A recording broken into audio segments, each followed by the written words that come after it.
Voici la famille la plus consanguine du monde.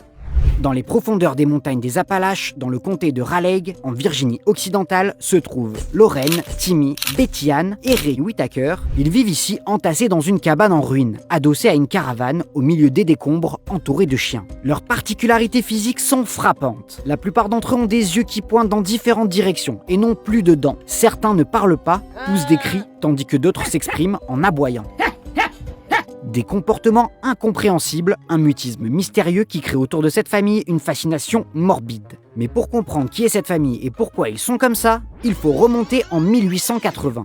À cette époque, deux sœurs, Ada et Macy, décident d'épouser chacune leur cousin germain. Ada épouse John Whitaker, avec qui elle a 9 enfants, dont Gracie. Cette dernière épouse à son tour un autre cousin germain, John, un mineur de charbon. Ensemble, ils ont 15 enfants. Mais à cause de l'extrême consanguinité, beaucoup d'entre eux meurent en bas âge. Seuls 3 enfants survivent, Betty Ann, Lorraine, Ray et Timmy, le fils de Lorraine, né d'un viol. Tous les membres de cette famille ont des déficiences mentales lourdes, dont les médecins ne parviennent pas à trouver l'origine. Lorraine ne parle pas, Timmy, son fils, ne peut prononcer que quelques mots et s'exprime la plupart du temps par des grognements. Et Ray, qui semble tout comprendre, ne peut communiquer que par des aboiements. Ray, your brother Freddie.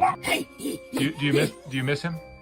Le seul membre de la famille capable de s'exprimer distinctement est la matriarche, Betty Ann, âgée de 62 ans. Sans mari ni enfant, elle sacrifie sa vie pour veiller sur ses frères et sœurs. Le clan familial est très soudé, malgré l'extrême pauvreté dans laquelle ils vivent. Mais si on connaît aujourd'hui l'existence des Whitaker, c'est grâce à cet homme, Mark Laita.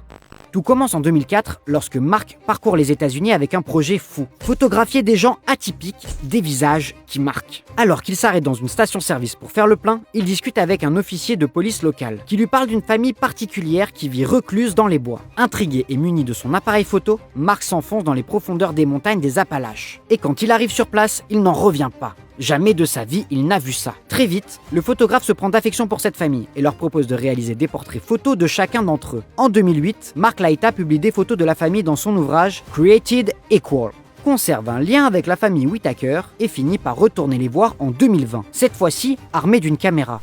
Il diffuse sur les réseaux sociaux une série de vidéos où l'on voit les Whitaker dans leur quotidien. En quelques semaines, ces vidéos atteignent jusqu'à 40 millions de vues sur YouTube. Le grand public est touché par l'histoire de cette famille étrange, unie et aimante. Le photographe décide alors de lancer 2 cagnottes en ligne, en 2022 puis en 2023, dans le but d'obtenir des fonds pour améliorer leurs conditions de vie. Au total, il récolte près de 120 000 $.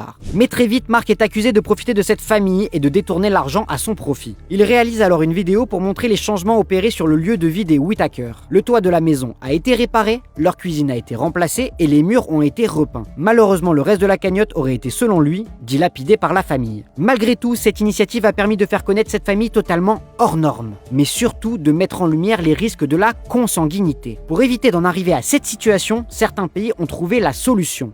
C'est le cas de l'Islande. Ce petit pays où vivent seulement 320 000 habitants a créé une application mobile qui permet à chacun de vérifier, lors d'un rendez-vous amoureux, que le futur partenaire potentiel n'est pas un cousin proche.